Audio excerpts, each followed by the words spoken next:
नमस्कार मंडळी, मी Siddharth. Welcome back to the channel. कसे आहात तुम्ही सर्व?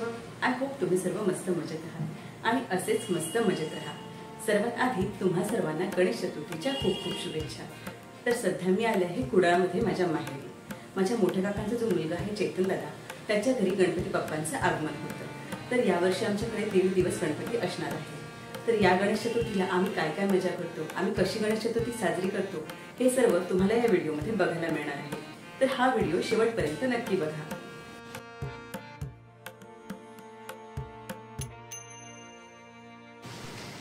तर आज आहे हरताळिकेचा दिवस. संध्याकाळी आंब्याचे टाळ आणि केळीची पानं घेऊन मी गेले चेतनदादाच्या घरी. इथे तुम्ही बघू शकता माती बांधून घेतली. याच जागी गणपती बाप्पा विराजमान होणार आहे. अजून डेकोरेशन वगैरे करायचं बाकी आहे. आता घरात बाप्पा विराजमान होणार म्हटल्यावर येणाऱ्या पाहुण्यांना काही ना काही आपण खायला देतोच. त्यासाठीच इथे चकल्या बनवल्या जात होत्या. दरवर्षी बाप्पांच्या आगमनाच्या आधी चकल्या, करंज्या असे वेगवेगळे पदार्थ बनवले जातात. थोड्या वेळाने आम्ही गेलो कुडाळ बाजारपेठेत. आम्हाला बऱ्याच प्रकारच्या भाज्या घ्यायच्या होत्या. गणेश चतुर्थीचा आदला दिवस असल्यामुळे बाजारात प्रचंड गर्दी होती. आजूबाजूच्या गावातून सर्व लोक इथे खरेदीसाठी येतात. इथे तुम्ही भाज्या बघू शकता किती ताज्या आहेत. त्याचबरोबर चिबूड, मातीचं सामान सगळं इथे उपलब्ध होतं.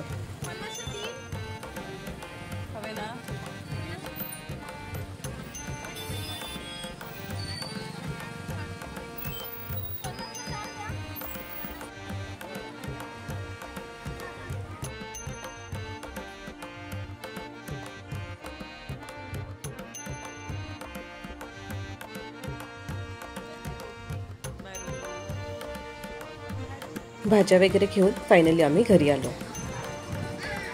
यावर्षी आमच्याकडे फक्त 1.5 दिवस गणपती बाप्पा असल्याने दीक्षाचं म्हणणं होतं की आपण सिंपल डेकोरेशन ठेवूया. त्यामुळे अशा प्रकारे डेकोरेशन करण्यात आलं. अजूनही थोडंफार डेकोरेशन करायचं बाकी होतं, पण त्याआधी चारुदत्त दादाने माटी सजवून घेतली. अशा प्रकारे माटी पूर्ण सजवून झाली. गणेश चतुर्थीच्या आदल्या दिवशीच आम्ही गणपती बाप्पाची मूर्ती घरात आणतो. बाप्पाच्या आगमनासाठी श्रद्धा वहिनीने पाटाभोवती आणि दरवाजाजवळ खूप छान रांगोळी घातली.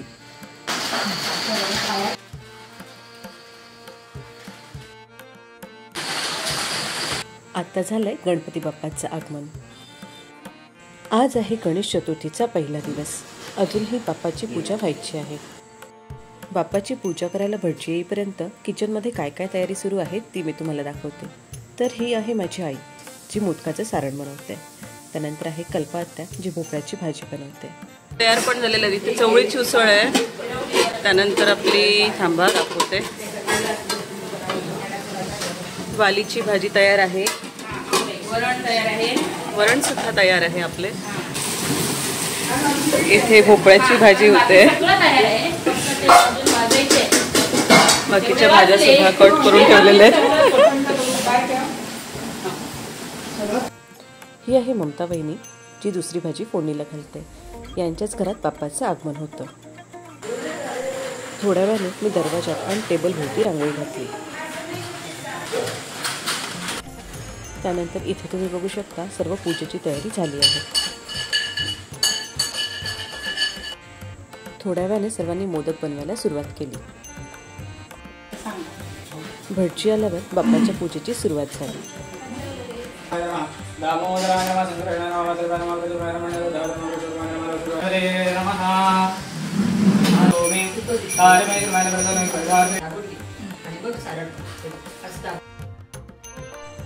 बाप्पा बरोबरच गौराई सुद्धा खूप छान प्रकारे सजवण्यात आलेली. बाप्पाची पूजा झाल्यावर बाप्पाचं रूप अधिकच खुलून आलंय.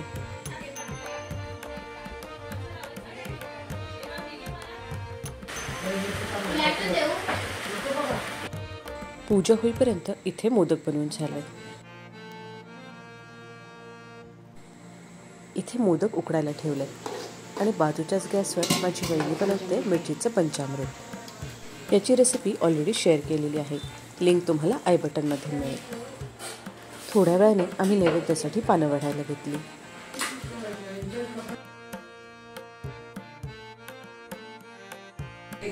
चेतनदादांनी बाप्पाला नैवेद्य दाखवला.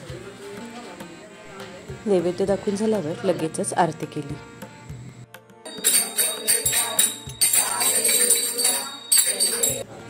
त्यानंतर सर्वांनी जेवून घेतलं.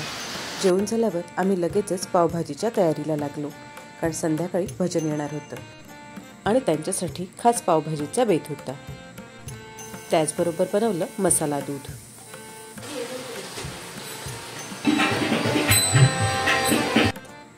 भजन मंडळींनी खूपच छान प्रकारे भजनं गायली. भजन झाल्यावर आम्ही सर्वांना पावभाजी आणि मसाला दूध दिलं. आलेल्या सर्व पाहुण्यांना पावभाजी देऊन झाल्यावर आम्ही आरती केली.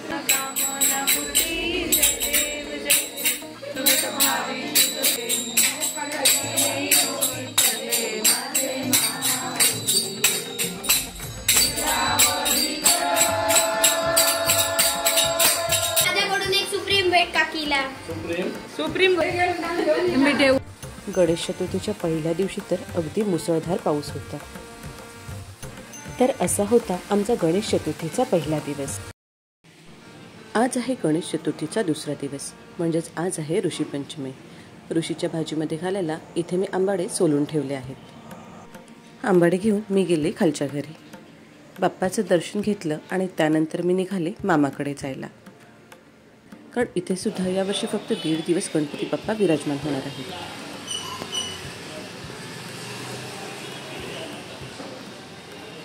वर्धमानच्या मूळ घरात गणपती बाप्पा 11 दिवस विराजमान होतात. मामाकडची फॅमिली खूप मोठी असल्यामुळे गणेश चतुर्थीला सर्वजण एकत्र येऊन खूप धमाल करतात.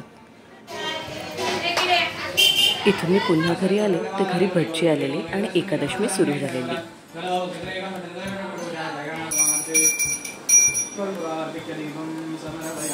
आता तुम्हाला किचनमध्ये दाखवते की इथे काय काय बनते. इथे बनते काळ्या बटाट्याची आमटी. आज ऋषीपंचमी आहे, त्यामुळे इथे बनते ऋषीची भाजी. या भाजीला कोकणात कंदमुळाची भाजी असेही म्हणतात. एकादशमी झाल्यावर भटजींनी गाराणं घातलं.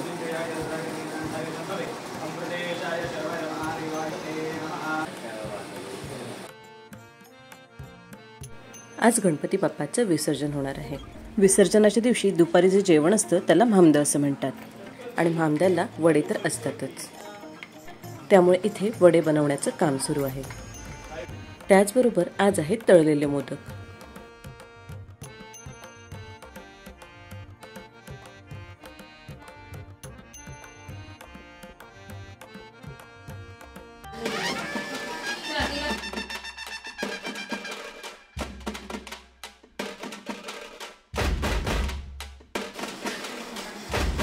आता इथे नैवेद्याची पानं तयार करण्यात येत आहेत.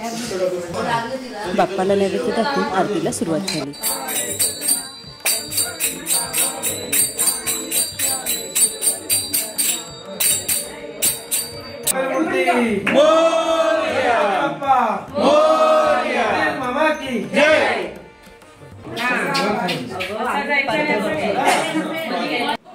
आरती करून झाल्यावर आम्ही सर्व जेवायला बसलो.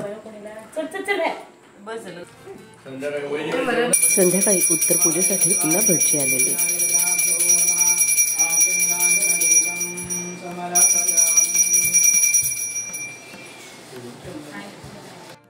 उत्तर पूजा झाल्यावर भटजींनी गाराणं घातलं.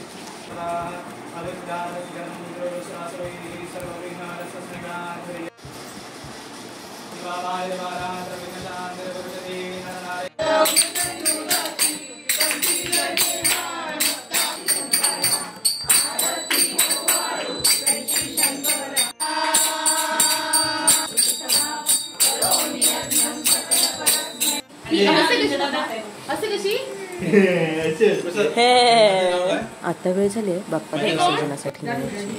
त्यासाठी तिथे पाटापुरी रांगोळी पिशवी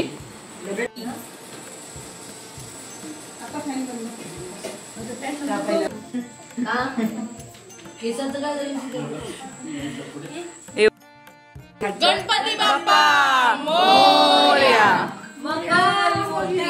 मोरया.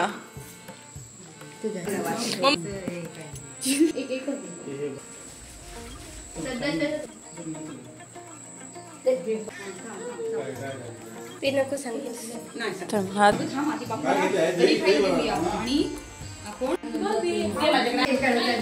बाप्पाला त्याच्या स्थानापन्न जागेवर हलवल्यावर मातीचं सामान सुद्धा काढावं लागतं. सर्वांनी बाप्पाला ओवाळलं आणि दही भरवलं. त्यानंतर बाप्पाने त्यांच्या गावी गणपती बाप्पा मंगल मूर्ती पुढल्या वर्षी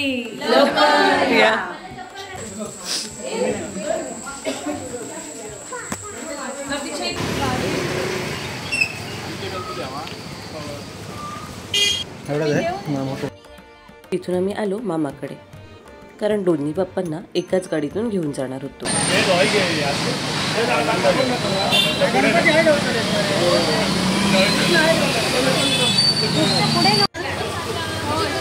ए व्हिडिओ देतल्या गणपती बाप्पा मोरया मोरया रे बाप्पा मोरया रे मोरया रे बाप्पा मोरया रे गणपती बाप्पा मोरया मंगल मूर्ती मोरया पुढच्या वर्षी लवकर या.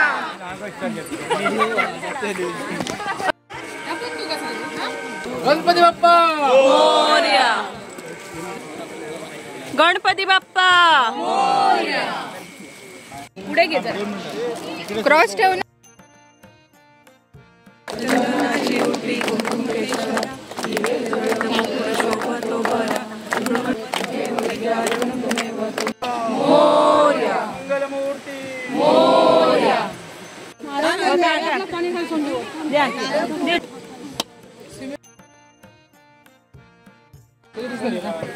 हो, खाली जाऊ नका, आता खूप चिखल आहे ना. नको काकी खाली जाऊच नको. सेमच आहे.